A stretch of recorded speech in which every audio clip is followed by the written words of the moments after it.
So, little pro tip of the day. If you have a vehicle that has a brake caliper that's locking up, you've tried the trick of beating it with a rock or hammer, dousing it down with water, trying to see if you can cool it down to save your bearings and your wheel, and get that brake caliper to release. But that works, and then you go down the road and you apply the brake and it doesn't want to let go. So whenever you come to a stop and you've got your foot on the brake, all right, that brake caliper pushes those brake pads into your brake rotor, your disc, all right, but then when you let off the brake, they're supposed to release. Well, if that brake caliper just doesn't want to let that brake pad go and it doesn't want to release, you're going to notice a pulling to that side. So you've tried the trick of douse it down with water, WD-40, beat on it with a rock or hammer, try to get it let go. That usually works, but if it doesn't work, this is what you can do. Now, some vehicles have this, some vehicles don't, all right? A lot of your trucks and off-road vehicles, they'll have brake lines, and then they'll have metal braiding right here, all right? And then they'll have these rub protectors, all right? So if you're off-road or if there's like rub points, so say like right along here, a frame, all right, that's a rub point. So you got a big chunky piece of rubber around that.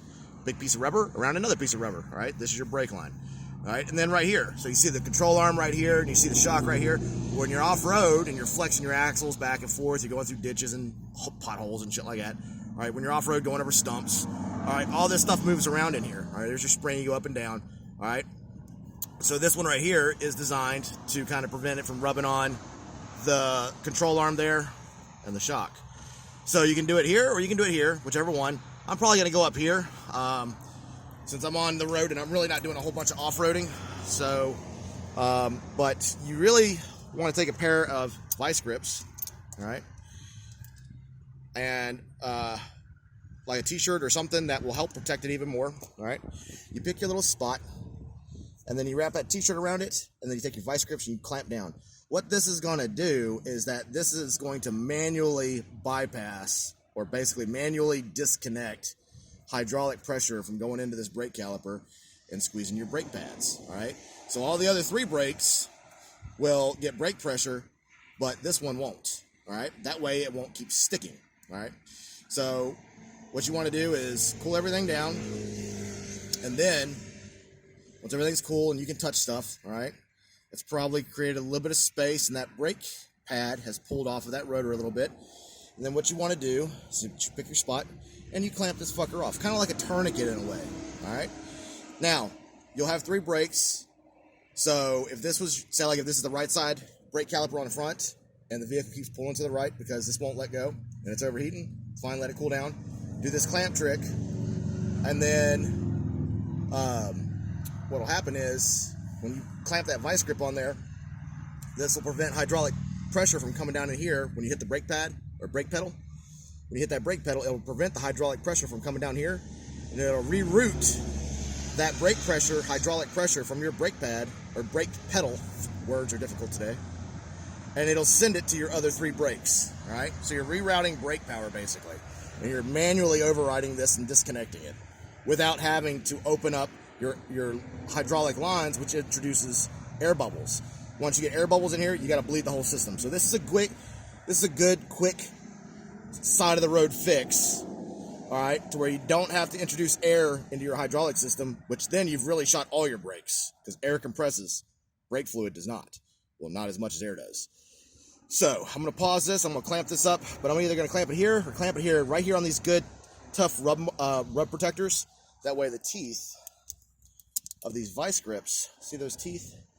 That way those teeth don't cut into the actual hydraulic line. Now, if you cut into your hydraulic line here, you're fucked. You better have a good e-brake. So we're going to do it here. We're going to use a t-shirt, all right? I'm going to clamp this sucker down here. I'm going to clamp this sucker down here, one way or the other. Basically, we're putting a tourniquet on. So stand by. All right, so I took that rubber protector up there, that rub protector, rubber protector. Say that 3 times fast. So here's your rub protector down here, and there's your rubber rub protector up there, all right? That one's for the frame, this is for the shocks, or the control arm, the shocks, and all this other shit in here. All right, the reason why I'm not using this is because if I have to turn hard to the right, I don't want it to hit nothing and rip this off, all right? Whereas this is not really gonna move at all.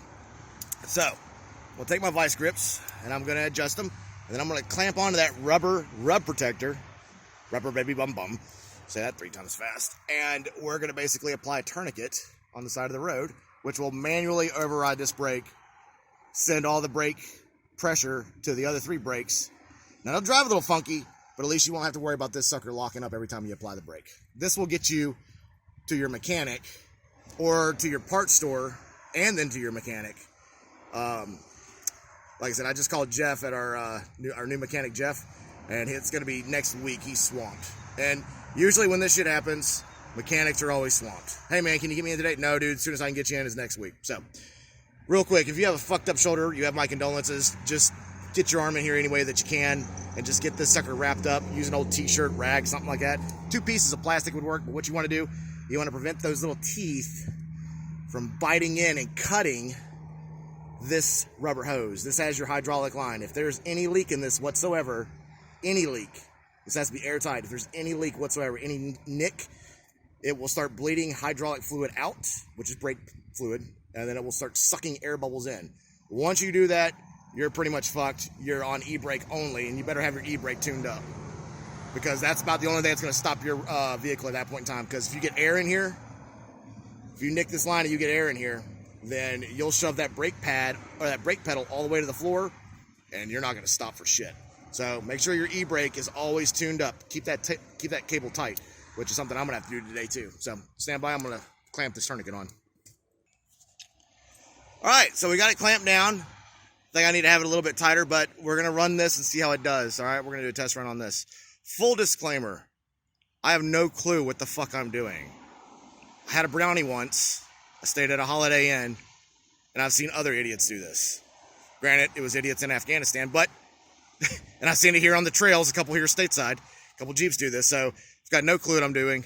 I've only seen other idiots do this, and to my knowledge, most of them are still alive. So, but this will get you to the parts store, and hopefully get you to your mechanic, until this can all be done properly. That's the smart stuff. I know how to do the dumb stuff. I'm not so good with the smart stuff yet. So, but slow learner. But anywho, I'm going to save this video in case if anybody needs it. Bug, love you. Hope you'll never have to do this, but if you ever do, making these videos for you and Monk. Love y'all.